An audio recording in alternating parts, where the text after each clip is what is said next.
네, 유승민 작가 모셨습니다. 어서 오세요. 안녕하세요. 자, 오늘은 어떤 소식일까요? 네, 인천의 한 사립유치원 교사가 원생들에게 김가루를 청소하라고 한 것이 용변을 청소했다라는 말로 마전이 되면서 학부모한테 무릎을 꿇고 사과를 한 다음에 부당해고됐다라는 보도가 어제 쏟아졌습니다. 네, 맞아요. 지난 25일 국민청원으로 올라오면서 알려진 사례인데요.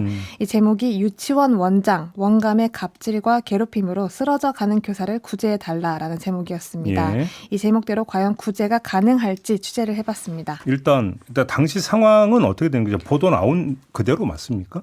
네, 일단 그 청원글에 의하면 예. 이 유치원에서 점심 식사를 하고 반찬으로 나왔던 김가루가 바닥에 떨어진 겁니다. 네. 교사가 아이들에게 자율적으로 청소를 하게끔 지도를 한 건데요. 네. 뭐 생활습관 정비, 뭐 식사 뒤 정리 시간 이렇게 교육 과정의 일원으로 했던 행위가 대변을 치우게 했다는 내용으로 와전이 된 게 사건의 발단이었던 겁니다. 이게 와전이라게 이제 학부모한테 이게 잘못 알려졌다는 거죠. 네. 어떻게 그럴 수가 있어요?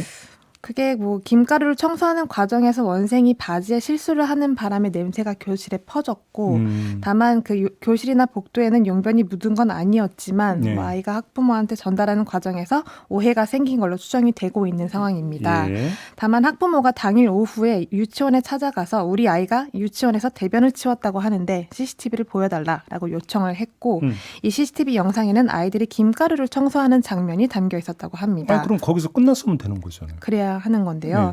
그런데도 이 원장이나 원감은 경찰 조사가 오면 안 된다. 그리고 학부모가 아동학대라고 주장을 하면 아동학대가 맞다. 그러니 무릎을 꿇고 사과를 해라라고 요구를 한 걸로 알려졌고요. 네.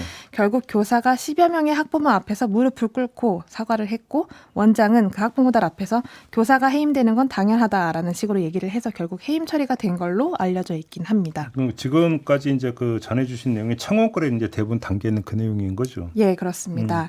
사실 공식적으로 아직까지 확인이 된 건 없는데요. 네. 다만 해당 글이 이슈가 되면서 관할교육지원청에서 현장 점검을 나갔습니다.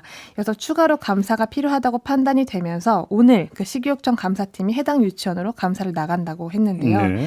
현장 점검을 통해서 당시의 상황의 진실에 대해서는 어느 정도 얼추 파악을 했고 감사팀이 나가는 건 해당 교사가 해임이 된 건지 아니면 갑질의 결과인지를 가리기 위함입니다. 야, 그게 좀 모호한 건가요? 예, 교육청에 확인을 해보니까 선생님이 사직서를 작성을 했지만 서명이 안 된 상태로 이제 퇴근을 했고 그 다음 날부터 출근을 안 했다라는 답변을 들었습니다. 사직서는 썼는데 서명은 안 했다. 네. 근데 해고당하는데 사직서를 쓰나요?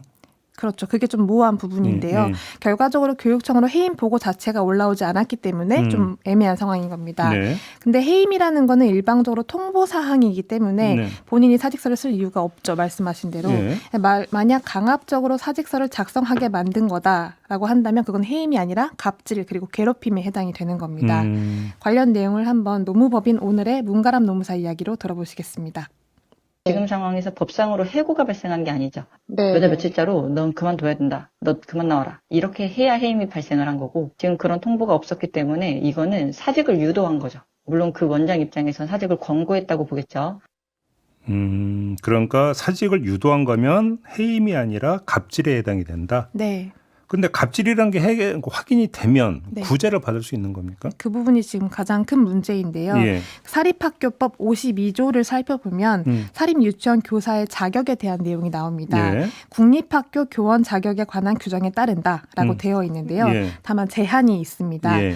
사립유치원 교사가 징계나 해임이 될 경우에만 이 국립학교 교원 자격에 관한 규정으로 소청심사위원회를 통해서 구제를 받을 수 있는 거고요. 그러니까 해임이 됐을 때는 소청 심사를 통해서 구제받을 수 있는 길이 있는데 네.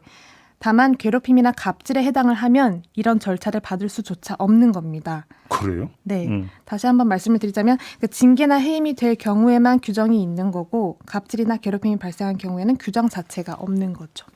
그래요? 네. 그러면 그 갑질의 결과로서 강제적으로 사직서를 쓰게 된 경우에는 구제받을 방법이 없다? 현재 법으로는? 예, 법적으로는 그렇습니다. 그럼 원장이나 원감은요?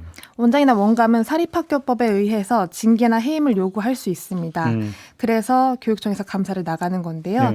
관련 내용을 한 번 더 문가람 노무사 이야기로 들어보시겠습니다. 이 유치원에 몇 명의 그래서 그 교사를 지원할 수 있는지, 이 유치원에 아이들을 몇 명을 보낼지 사실상 이런 것들에 대해서 경제권을 쥐고 있기 때문에 꽤나 행사할 수 있는 권한이 많아서 저는 이게 교육청에서 할 수 있는 게 없지는 않다고 생각하고 그래서 네. 교육청에서 감사부로 넘긴 게 그런 수순이지 않을까 싶어요. 네. 네, 정리하자면 갑질의 가해자인 원장이나 원감에 대한 징계 규정은 있는데 그러니까 그럼 징계하면 되고. 네, 다만 갑질의 피해자인 교사를 구제할 수 있는 규정은 없다라는 겁니다. 해임이 아니면 네, 이게 좀 이해가 안 되는데. 굉장히 이해가 안 되는 부분인데요. 예. 누가 봐도 앞뒤가 맞지 않는 제도죠. 예. 정확하게는 제도의 미비점이라고 볼 수가 있는데 반드시 보완이 필요한 그럼 부분입니다. 이 얘기는 간단히 얘기하면 저기 그 쫓아내고 싶은데 해임을 하는 게 아니라 네, 그러니까 오히려 이제 계속 그 강압을 해가지고 스스로 사직서 쓰게 만들면 그게 더 효율적인 방법이다. 이 얘기가 되는 거잖아요. 네, 이게 그렇게 말이 되는 악용할 얘기, 수 있다는 말이 거죠. 되는 얘기인가요? 이게 지금 그러니까 비어 있는 거네. 미비점이네요. 그러니까. 네. 알겠습니다. 이거 좀 보완이 반드시 좀 필요하다. 네. 이 말씀 좀 드리면서 오늘 이야기는 좀 마무리하겠습니다. 유승민 작가였습니다. 고맙습니다. 감사합니다.